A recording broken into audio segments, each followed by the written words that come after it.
Namo tassa bhagavato arahato samma sambuddhassa. Namo tassa bhagavato arahato samma sambuddhassa. Namo tassa bhagavato arahato samma sambuddhassa.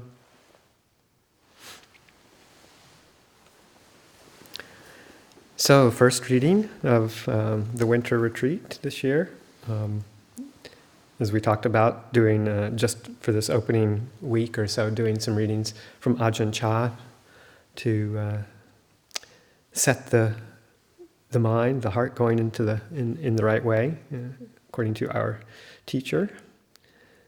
I always like Ajahn Jeff's suggestion about listening to a Dhamma talk. Not so much with the intellect, although that's it's kind of the opening place, the conceptual mind, but to use it as a meditation, to stay focused with your body and your breathing, if that's your main object, but just to establish a sense of presence, and then listen as is needed to the words in a way that they're invited into the heart on a deeper level. Just listening with eager ears, attentively, but also just allowing it to feed in, openaiko, to be brought in. Just with that in mind, we'll just begin with a one that most of the Ajahn Chah readings probably, or teachings, people are familiar with. So again, this may not be like new information that has to be digested, but just to let it direct your attention inwards as a way of setting the stage for this retreat. Now please pay attention, not allowing your mind to wander off after other things. Create the feeling that right now you are sitting on a mountain or in a forest somewhere, all by yourself. What do you have sitting here right now? There is body and mind. That's all. Only these two things. All that is contained within this frame sitting here now is called body. The mind is that which is aware and is thinking at this very moment. These two things are also called nama and rupa. Nama refers to that which has no rupa, or form. All thoughts and feelings, or the four mental khandhas of feeling, perception, volition, and consciousness, are nama. They are all formless. When the eye sees form, that form is called rupa, while the awareness is called nama. Together they are called nama and rupa, or simply mind and body. Understand that only body and mind are sitting here in this present moment, but we get these two things confused with each other. If you want peace, you must know the truth of them. The mind in its present state is still untrained. It's dirty, not clear. It is not yet the pure mind. We must train this mind further through the practice of meditation. Some people think that meditation means to sit in some special way, but in actual fact, standing, sitting, walking, and reclining are all vehicles for meditation practice. You can practice at all times. Samadhi literally means the firmly established mind. To develop samadhi, you don't have to go bottling the mind up. Some people try to get peaceful by sitting quietly and having nothing disturb them at all. But that's just like being dead. The practice of samadhi is for developing wisdom and understanding. Samadhi is the firm mind, the one-pointed mind. On which point is it fixed? It's fixed on the point of balance. That's its point. But people practice meditation by trying to silence their minds. They say, I try to sit in meditation, but my mind won't be still for a minute. One instant it flies off one place, the next instant it flies off somewhere else. How can I make it stop and be still? You don't have to make it stop. That's not the point. When there is movement, where there is movement is where understanding can arise. People complain, it runs off and I pull it back again. Then it goes off again and I pull it back once more. So they just sit there, pulling back and forth like this.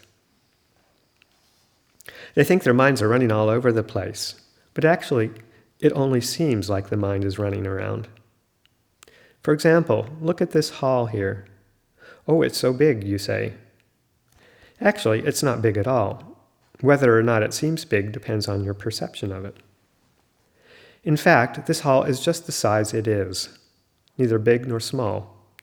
But people run around after their feelings all the time. In order to meditate to find peace, you must understand what peace is. If you don't understand it, you won't be able to find it. For example, suppose today you brought a very expensive pen with you to the monastery. Now suppose that on your way here, you put the pen in your front pocket, but later you put it in the back pocket. Now when you search your front pocket, it's not there. You get a fright. You get a fright because of your misunderstanding. You don't see the truth of the matter. Suffering is the result. Whether standing, walking, coming and going, you can't stop worrying about your lost pen. Your wrong understanding causes you to suffer. Understanding wrongly causes suffering. Such a shame. I only bought that pen a few days ago and now it's lost. But then you remember, oh, of course, when I went to bathe, I put the pen in my back pocket. As soon as you remember this, you feel better again, even without seeing your pen.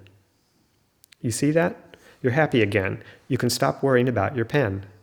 You're sure about it now. As you're walking along, you run your hand over your back pocket, and there it is. Your mind was deceiving you all along. The worry comes from your ignorance.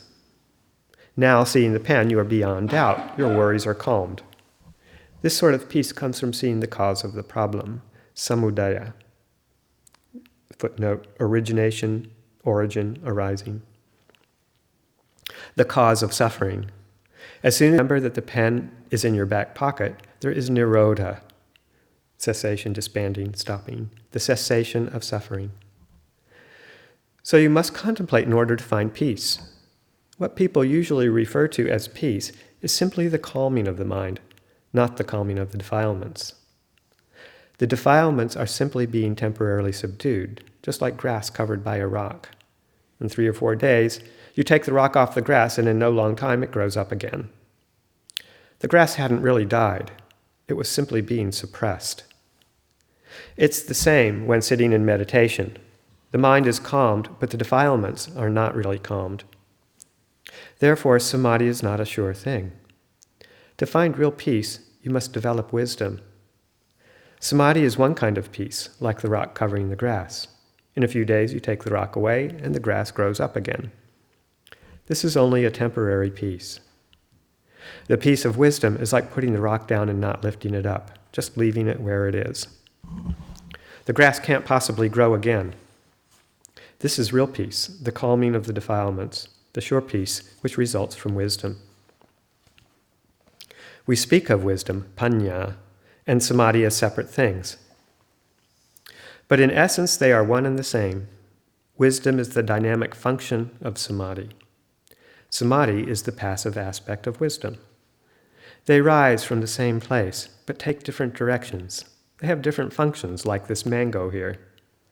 A small green mango eventually grows larger and larger until it is ripe. It is the same mango. The small one, the larger one, and the ripe one are all the same mango, but its condition changes. In Dhamma practice, one condition is called samadhi. The later condition is called paññā.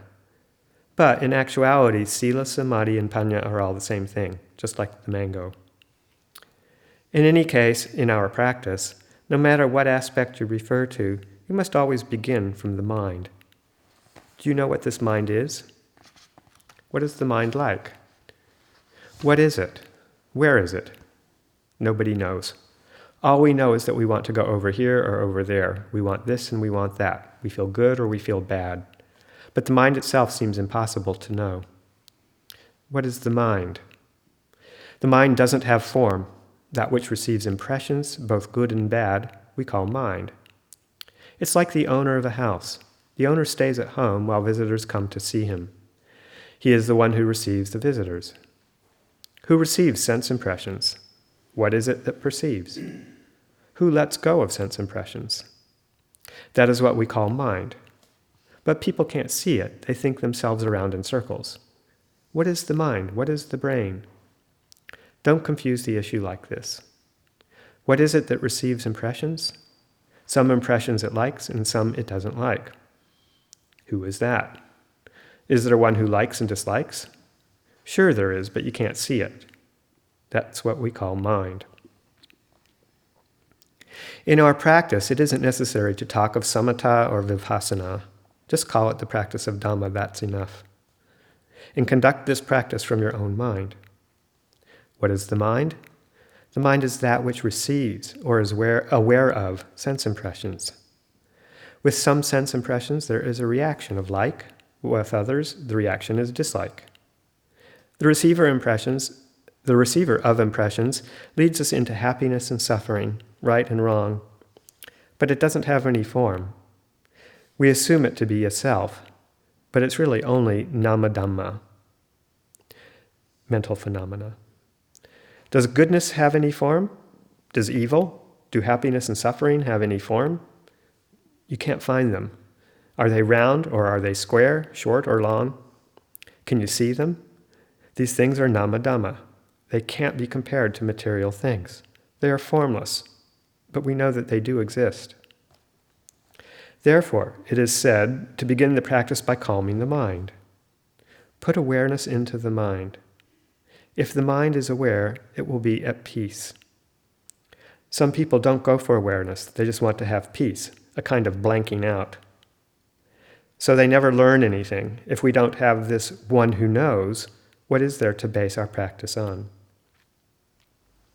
If there is no long, there is no short. If there is no right, there can be no wrong.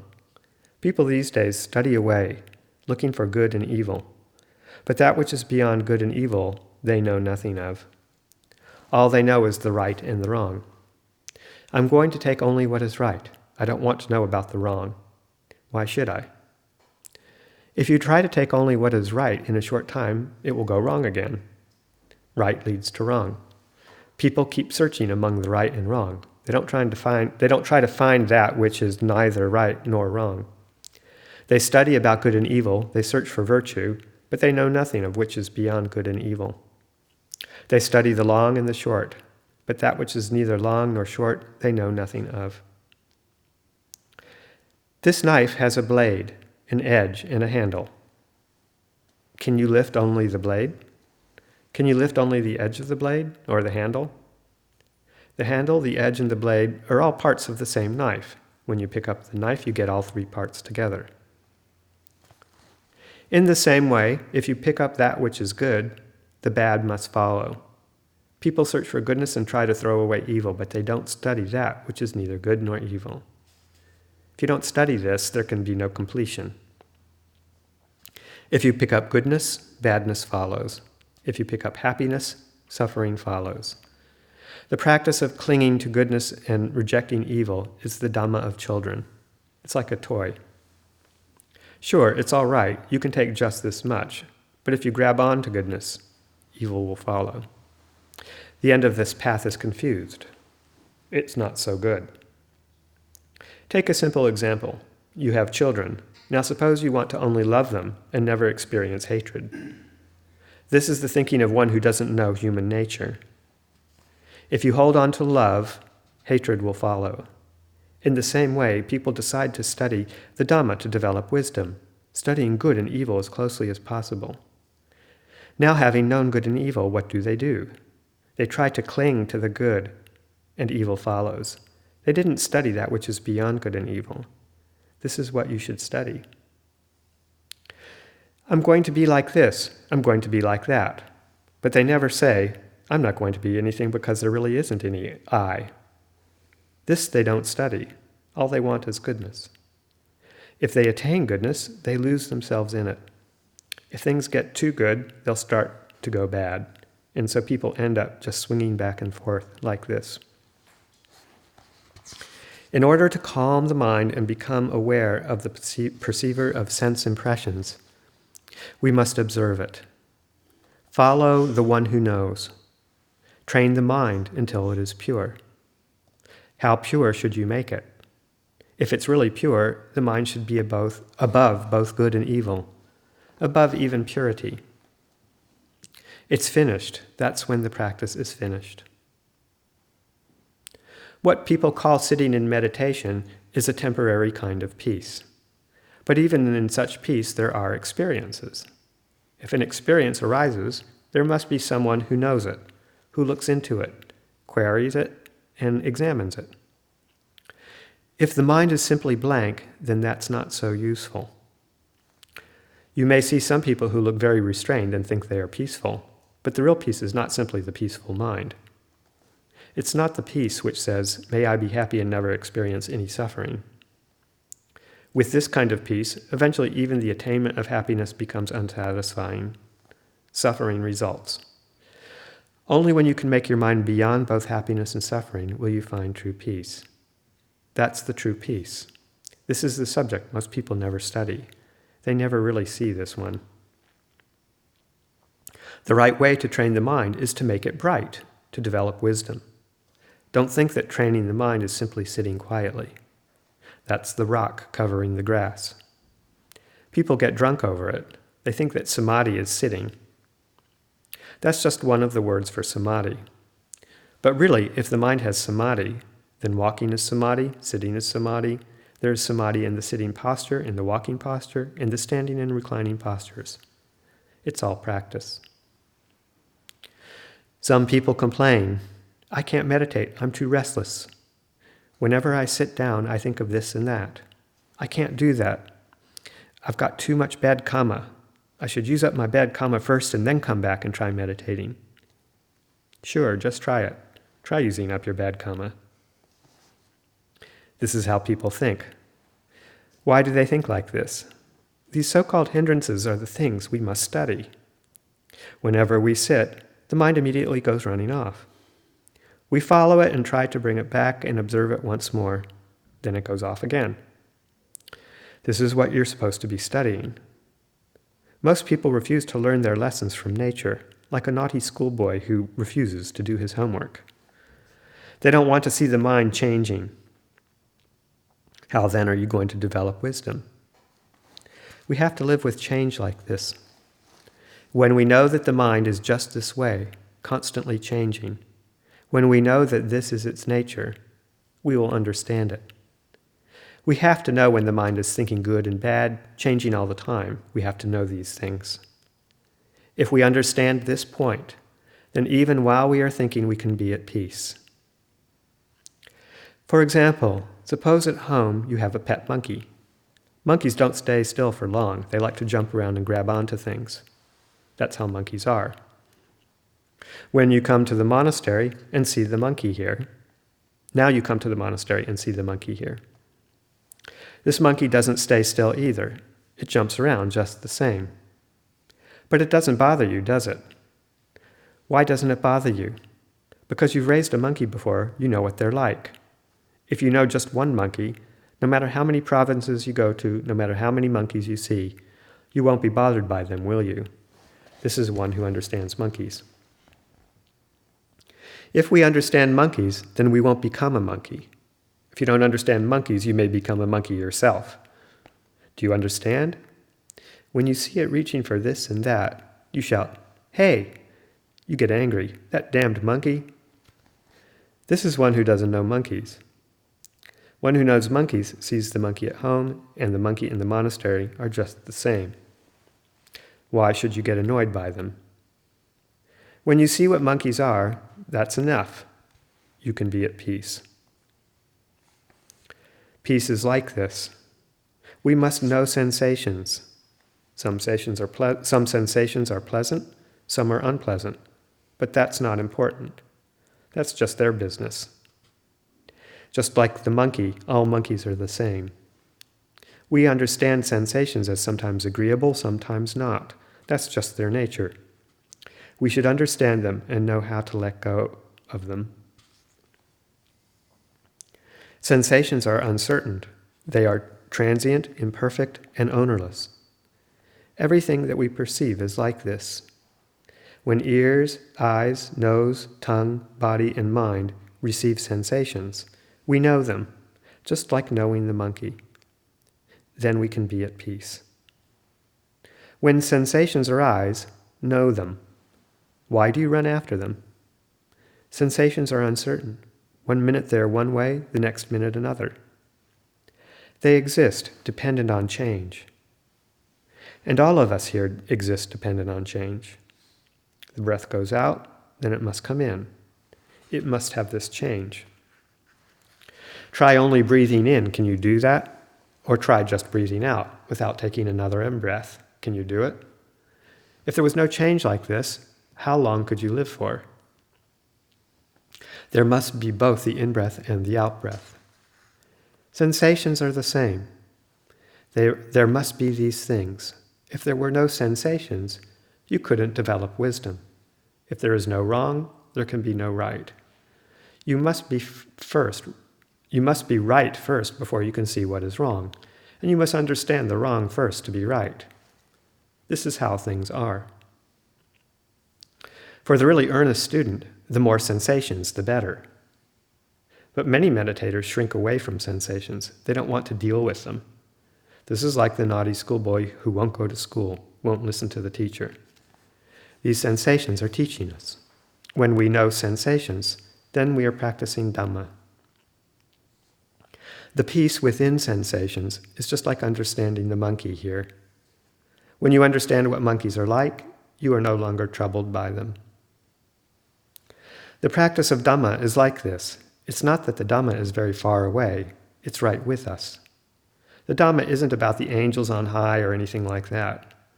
It's simply about us, about what we are doing right now. Observe yourself.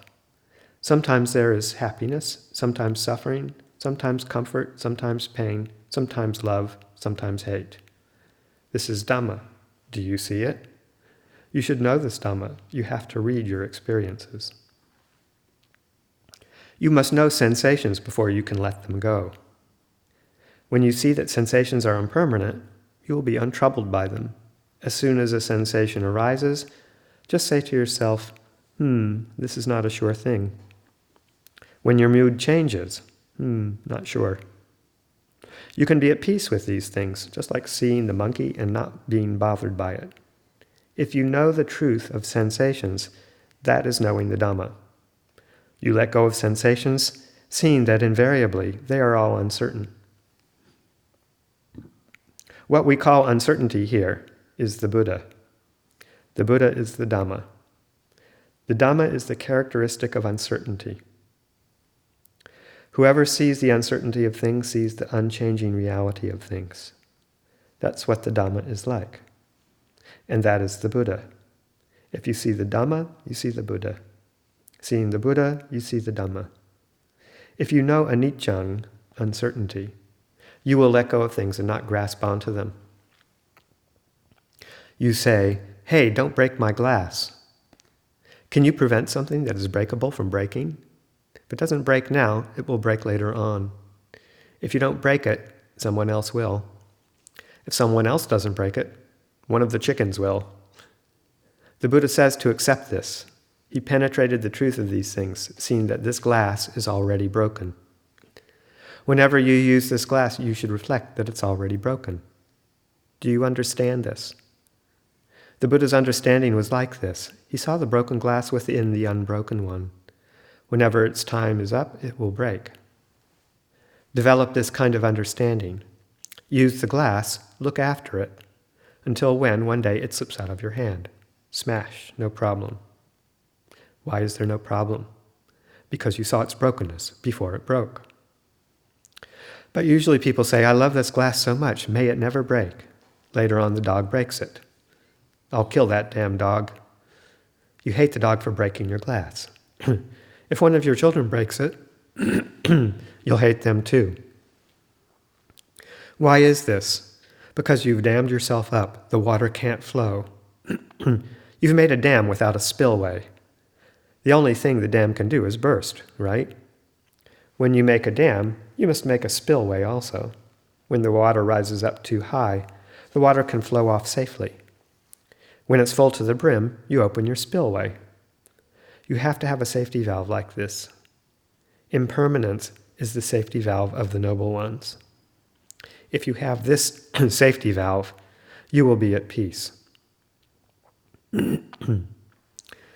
Practice constantly, standing, walking, sitting, lying down, using sati to watch over and protect the mind. This is samadhi and wisdom. They are both the same thing, but they have different aspects.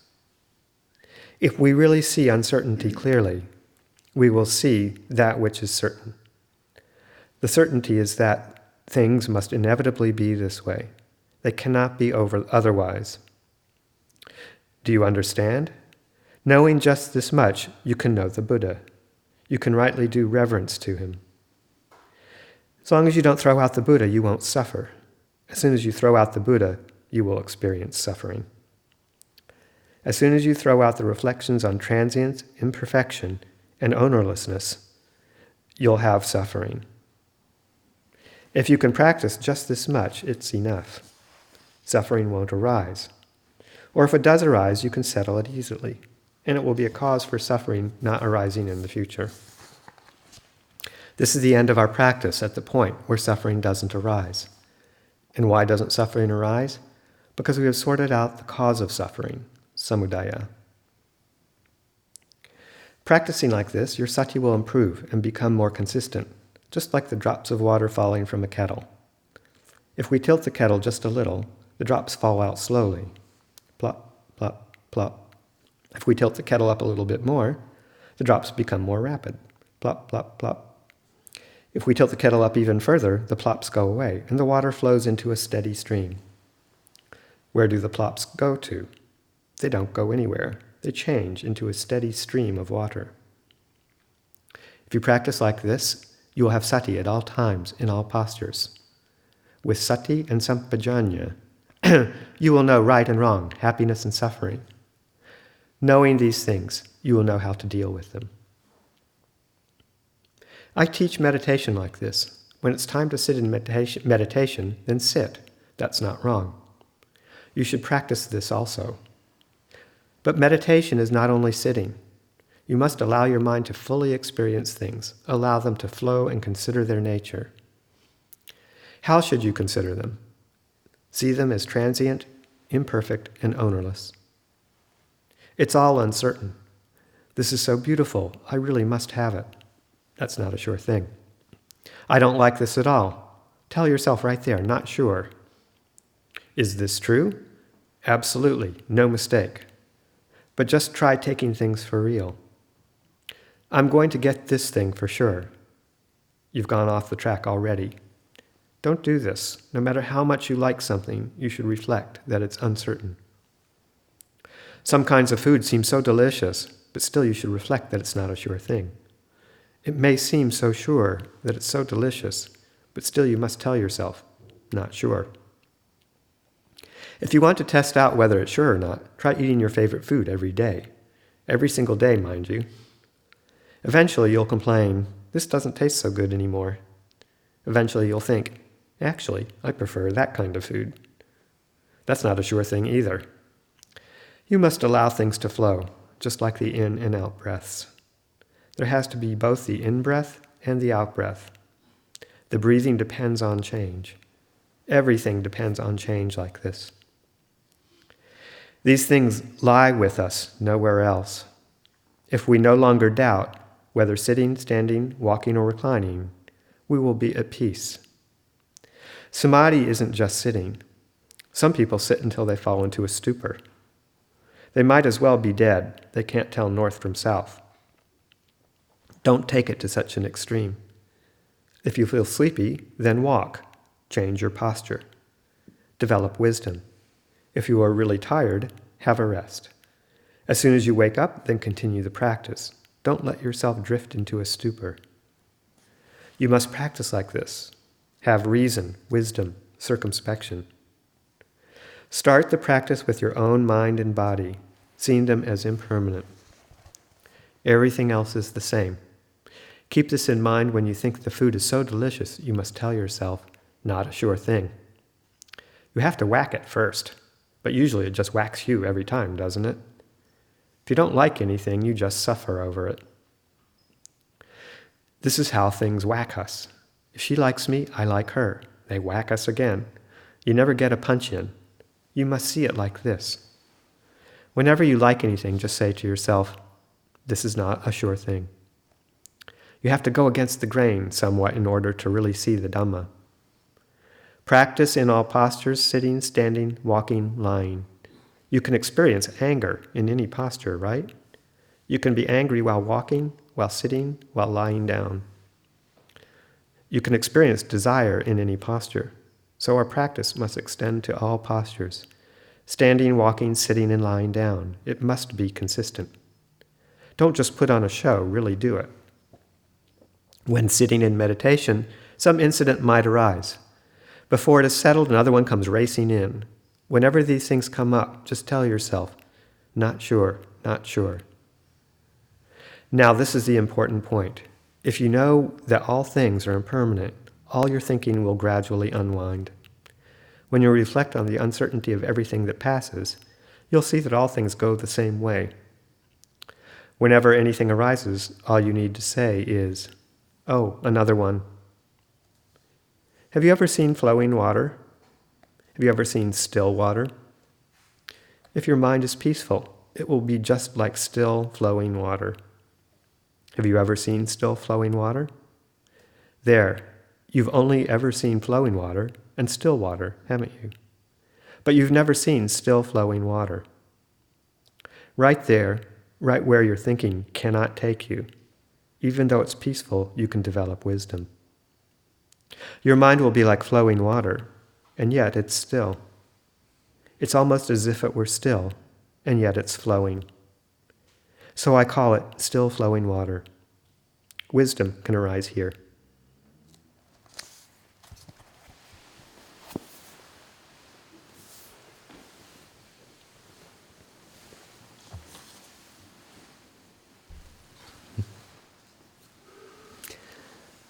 Classic Ajahn Chah.